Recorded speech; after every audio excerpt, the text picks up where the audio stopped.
జై గురుదత్త శ్రీ గురుదత్త. కృతయుగం ధ్యానానికి, త్రేతాయుగం క్రతువులకు, ద్వాపరయుగం అర్చనకు, కలియుగం సంకీర్తనకు ప్రాధాన్యత సంతరించుకున్నది.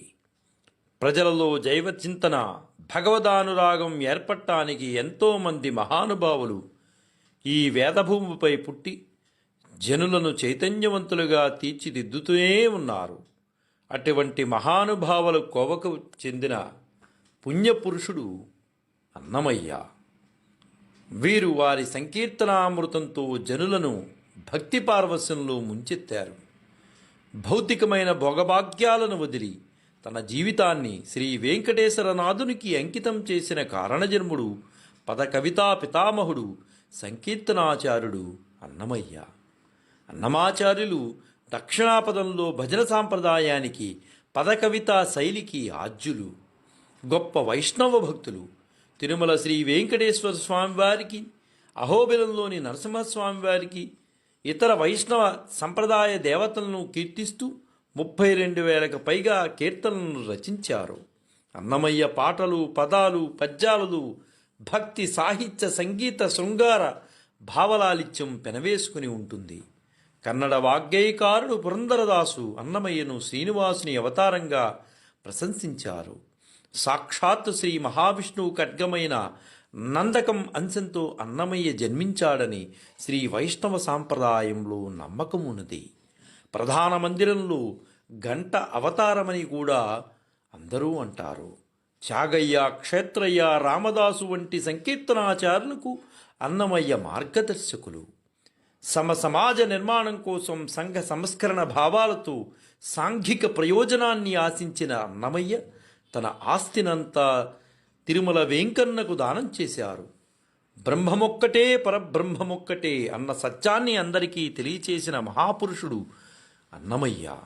మెండైన బ్రాహ్మణుడు మెట్టుభూమి ఒకటే, చండాలుడుండేటి సరిభూమి ఒకటే అన్న సమతావాదాన్ని శాశ్వతంగా చరిత్ర పట్టులో లిఖించి ఈ దివ్య సామ్యవాద సిద్ధాంతకర్త అన్నమయ్య.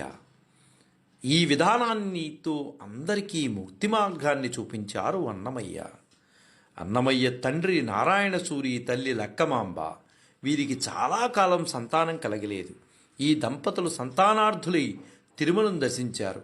వైశాఖ మాసం విశాఖ నక్షత్రంలో ఒక శుభలగ్నంలో 3 గ్రహాలు ఉన్నత దశలో ఉండగా నారాయణ సూరి లక్కమాంబలకు నందకాంశముతో పుత్రోదయమైంది. మగ శిశువు ఉదయించారు. సర్వధారినామ సంవత్సర వైశాఖ శుద్ధ పూర్ణిమ నాడు, అంటే మే 9, 1408 సంవత్సరం కడప జిల్లాలోని రాజంపేట మండలంలో తాళ్లపాక గ్రామంలో అన్నమయ్య జన్మించారు. అన్నమయ్య ఇంటిలో తల్లి సంగీతము, తండ్రి పాండిత్య ఛాయలలో పెరిగారు. ఏకసంధాగ్రాహి అవటం వల్ల అనతి కాలంలోనే ఉన్నత విద్యావంతులయ్యారు అన్నమయ్య. అన్నమయ్యకు 16వ ఏటనే శ్రీ వెంకటేశ్వర దర్శనానుభూతి కలిగింది. ఒకనాడు ఎవరికీ చెప్పకుండా అన్నమయ్య కాలినడకన తిరుమల బయలుదేరారు. సంప్రదాయం తెలియక తిరుమల కొండకు చెప్పులతో ఎక్కుతూ ఒకచోట అలసిపోయి ఒక వెదురు పొదలో నిద్రపోయారు. అప్పుడు కలలో అలివేల మంగమ్మ దర్శనమిచ్చి పరమాన్నాన్ని ప్రసాదించి పాదరక్షలు లేకుండా కొండ ఎక్కమని బోధించింది అమ్మ. పరవశించిన అన్నమయ్య అలివేల మంగమ్మను కీర్తిస్తూ శ్రీ వెంకటేశ్వర శతకమును రచించారు. తిరుమల శిఖరం చేరుకున్న అన్నమయ్య అక్కడ అన్నిటినీ దర్శించి మ్రొక్కి ఆ రాత్రి ఒక మండపంలో నిద్రించారు. తర్వాత కొండపైనే స్వామిని కీర్తిస్తూ ఉండిపోయారు. అతని కీర్తనలు విని అర్చకులు అతన్ని ఆదరించసాగారు.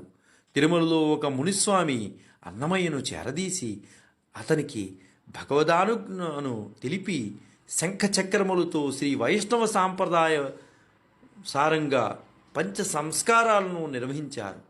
అన్నమయ్య తిరుమలలోనే ఉన్నాడని విని తన తల్లిదండ్రులు తిరుమలకు వెళ్ళి అతన్ని ఇంటికి రమ్మని బ్రతిమలారారు. మునిస్వామి వారి ఆజ్ఞతో తాళ్లపాకకు తిరిగి వచ్చారు అన్నమయ్య. అతనికి యుక్త వయసు రాగానే తిమ్మక్క, అక్కమ్మ అనే పడతులతో వివాహం చేశారు. అన్నమయ్య ఒక్కమారు తన 2 భార్యలతో తిరుమలకు వెళ్ళి స్వామిని దర్శించారు. ఆ సమయంలోనే స్వామికి రోజుకొక సంకీర్తనలు వినిపించాలని సంకల్పించారు అన్నమయ్య. అప్పటి నుంచి అన్నమయ్య వేల కొలది కీర్తనలను గానం చేశారు.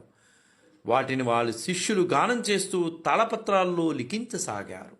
ఆ తర్వాత అన్నమయ్య భార్యలతో కలిసి తీర్థయాత్రలకు బయలుదేరారు. దక్షిణాదిని ఎన్నో వైష్ణవ క్షేత్రాలను దర్శించారు అన్నమయ్య. అన్నమయ్య కీర్తనలు అంతటా ప్రసిద్ధి పొందాయి.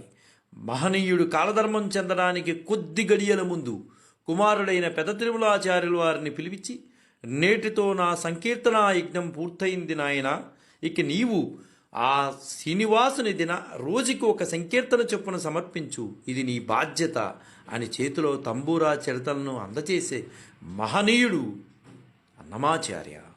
దుందుభినామ సంవత్సరం పాల్గొన మాస బహుళ ద్వాదశి అంటే 1503 సంవత్సరం ఫిబ్రవరి 23వ తేదీన వారి కుమారులను తల నిమురుతూ గంభీరంగా నడుస్తూ తిరుమలేశుని తేజోమూర్తిలో కలిసిపోయారు అన్నమయ్య. అలా అన్నమయ్య జీవితం స్వామి సేవలోనే ధన్యమైంది. వేదాదుల నుండి ఆగమాల వరకు విస్తరించిన భక్తి సామ్రాజ్యానికి పథకవితా పితామహుడు అన్నమాచార్యులు. వారి కీర్తనలే నిలయాలు. శ్రీ వెంకటాచలపతి కీర్తనలతో జీవితాన్ని ధన్యం చేసుకున్న పుణ్యచరితుడు ఆయన. అటువంటి మహనీయుణ్ణి మనం స్మరించుకోవడం, వారి సంకీర్తనలను పాడుకోవటం మన పూర్వజన్మ సుకృతం. నిజానికి అన్నమయ్య వారికి తిథి పాల్గొనమాస బహుళ ద్వాదశి. కానీ ఈరోజు ఫిబ్రవరి 23 తిథి ప్రకారం కాకుండా తేదీ ప్రకారం ఆ మహానుభావుణ్ణి ఒక్కమారు అందరం స్మరిద్దాం. ఆ మహనీయుని పేరు తెలుసుకోవడం మన పూర్వజన్మ సుకృతంగా భావిస్తూ ఆ మహనీయుణ్ణి స్మరిద్దాం. జై గురుదత్త, శ్రీ గురుదత్త, శ్రీపాద శ్రీవల్లభ చరణదాసుడు, మానికొండ రాజశేఖర శర్మ, రాజమహేంద్రవారు.